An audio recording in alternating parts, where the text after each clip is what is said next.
A wealthy man fakes a financial crisis to see if his fiancée will still stand by him after losing everything. Under the warm California sunset, Ethan Marlowe, 40, tall, sharp-featured, with sleek dark hair and always impeccably dressed in tailored suits, got down on one knee. His fiancée, 30-year-old Dahlia Monroe, elegant in a wine-red silk dress, her long brown curls cascading down her shoulders, stared at him with glistening eyes. They were at the cliffside estate he had bought just 3 months ago.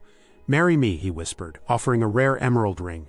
Dahlia smiled with tears in her eyes and said yes. The moment was perfect. Too perfect, but inside Ethan's mind a shadow loomed. His last marriage had crumbled the moment his stocks crashed. He couldn't shake the suspicion that love was always drawn to the weight of his bank account. That night, staring out at the Pacific, he called his lawyer and said just 5 words. "Let's initiate the bankruptcy plan." The game was about to begin, and this time the prize was the truth. Ethan Marlowe wasn't just rich, he was one of Silicon Valley's most talked-about innovators. CEO of Nixora Systems, his net worth danced somewhere north of $600 million. But within days of his proposal, headlines splashed across financial news sites. Nixora crumbles amidst fraud allegations, Marlowe files for bankruptcy. Behind the scenes, Ethan and his legal team orchestrated it all. Shell companies were activated, accounts frozen, assets seized. His sports cars were quietly moved into storage. The mansion was listed as collateral and repossessed. To everyone watching, Ethan had fallen. Hard. Only 3 people knew the truth. Ethan, his longtime assistant Cooper, and his lawyer. Not even his mother was in on it. But none of this was about money. It was about Dahlia. Would she walk away, or would she prove herself the woman Ethan had hoped she was?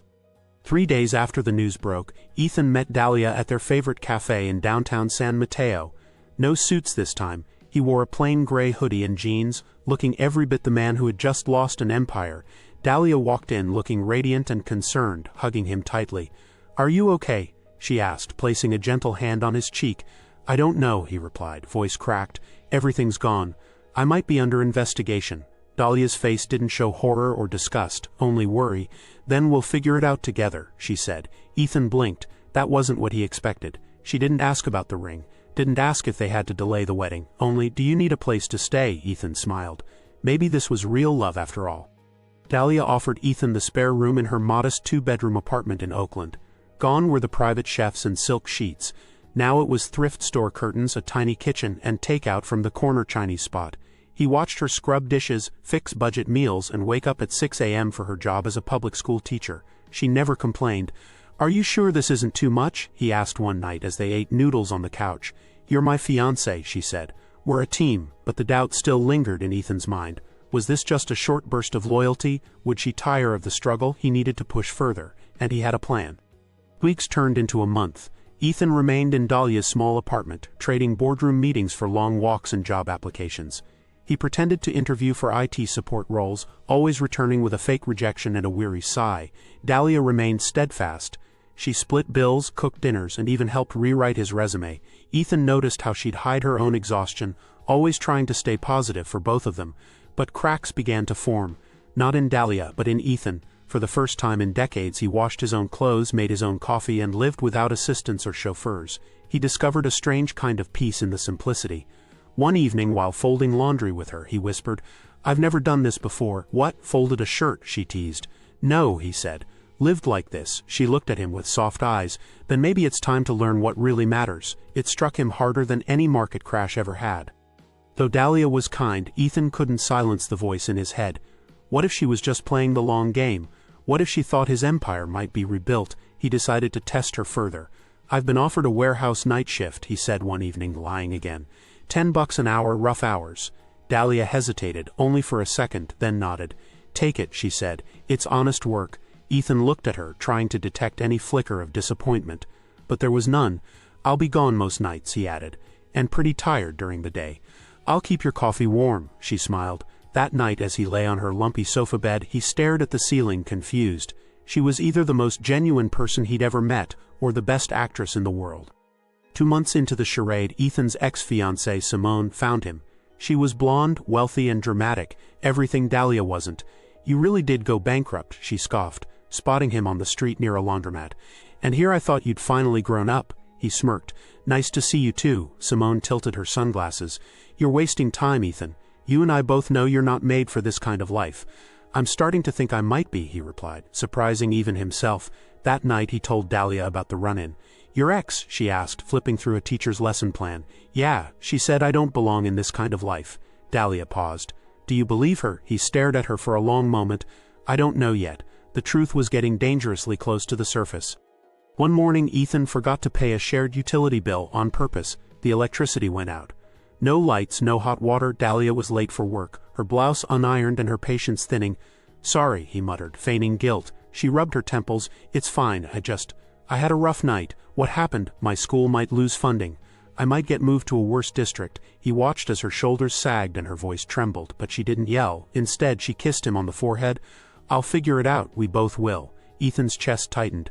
This wasn't a woman waiting for wealth to return. This was a partner, real and loyal. He began to question if he deserved her. Ethan received a call that changed everything. Well, almost. An old business associate, unaware of his bankruptcy, offered him a secret opportunity to return to the tech world under a pseudonym. The pay would be modest, but the project was exciting. He considered it. It wouldn't break the illusion, but it might inch him back toward his old world. But what if Dahlia found out? Would taking this offer mean betraying the simplicity he had come to appreciate? He declined. Instead, he took a real part-time job at a local bookstore, one that paid minimum wage. When he told Dahlia, she laughed. You, selling books? I like the smell of paper, he joked. That night she surprised him with a home-cooked dinner. You're doing great, she whispered. Ethan had never been so unsure of anything, and yet he had never felt more certain that this woman might actually love the man, not the millions. Ethan's 41st birthday arrived quietly. No catered banquet, no fireworks, no private yacht party with venture capitalists and celebrities, just a handwritten card from Dahlia and a candle stuck in a homemade cupcake. She placed it on the kitchen table, dimmed the lights, and softly sang Happy Birthday. Ethan, dressed in a faded t-shirt and flannel pajama pants, looked at the single candle and felt a wave of unfamiliar emotion. You didn't have to do anything, he murmured. I wanted to, Dahlia said, smiling. It's your first birthday without stress. He chuckled. It's definitely my first birthday without champagne. They laughed, and he made a wish before blowing out the candle. But the wish wasn't for wealth, it was for clarity. He wished to truly understand if this woman across from him loved him because of his soul, or in spite of the fortune he had pretended to lose. Later that week, Ethan ran into another familiar face, Landon Graves, a rival tech CEO who'd always kept tabs on him. Didn't expect to see you here, Landon said, eyes narrowing as he spotted Ethan carrying a box of used books. Ethan forced a grin. Just staying busy, Landon pulled him aside. Word is Dahlia's been getting close to your former CFO. You sure you know who she really is? Ethan froze.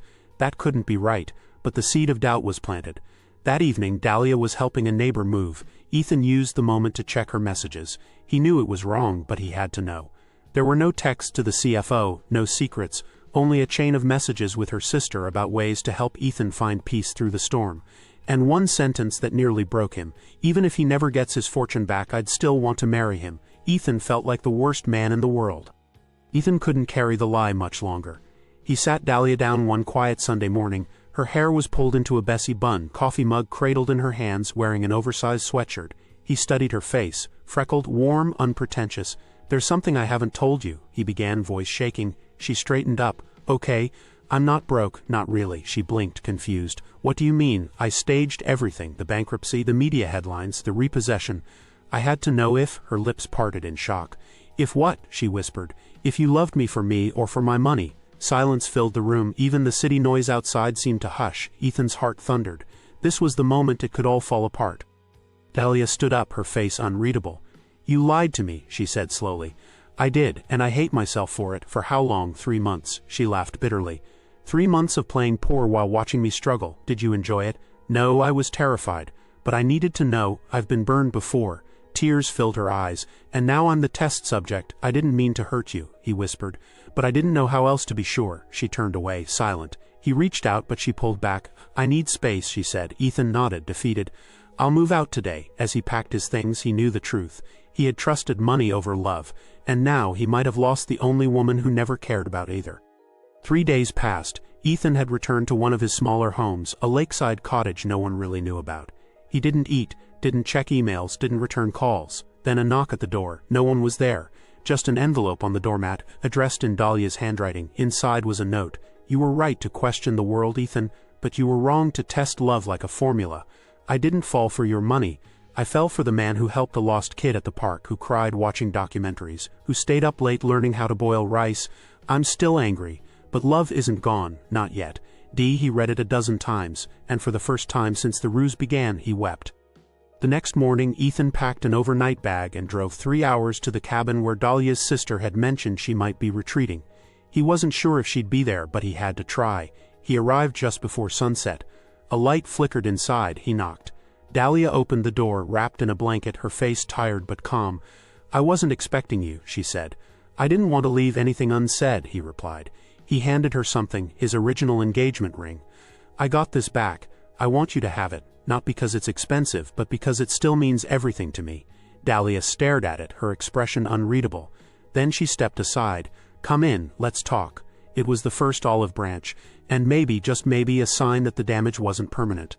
They sat across from one another, a fire crackling in the corner. I fell in love with you when I thought you were poor, Dahlia said plainly. But you made me feel like an experiment. That hurt more than the lie. Ethan nodded.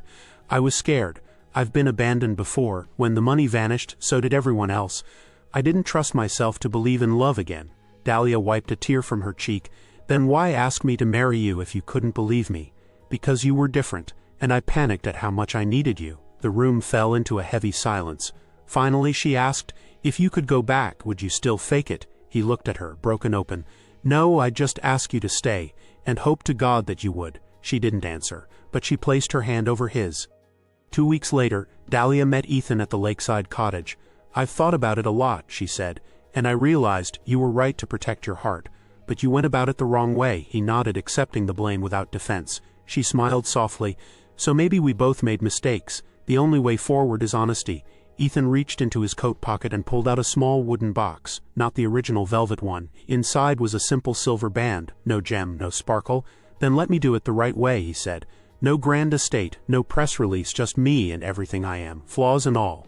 Dahlia's eyes welled up. She took the ring and placed it on her own finger. I do. No applause, no cameras, just truth. Ethan and Dahlia didn't return to the mansion. Instead, they bought a small fixer-upper in a quiet town in Oregon. He started a community tech initiative for underprivileged youth. She continued teaching, this time with more support and resources, thanks to his donations, made anonymously. They spent weekends gardening, arguing over tile samples, and sharing slow breakfasts. It wasn't always perfect. There were still arguments, misunderstandings, and lingering wounds. But every night they went to bed holding hands. Ethan had finally discovered a wealth that couldn't be measured in stocks, real estate, or bank accounts.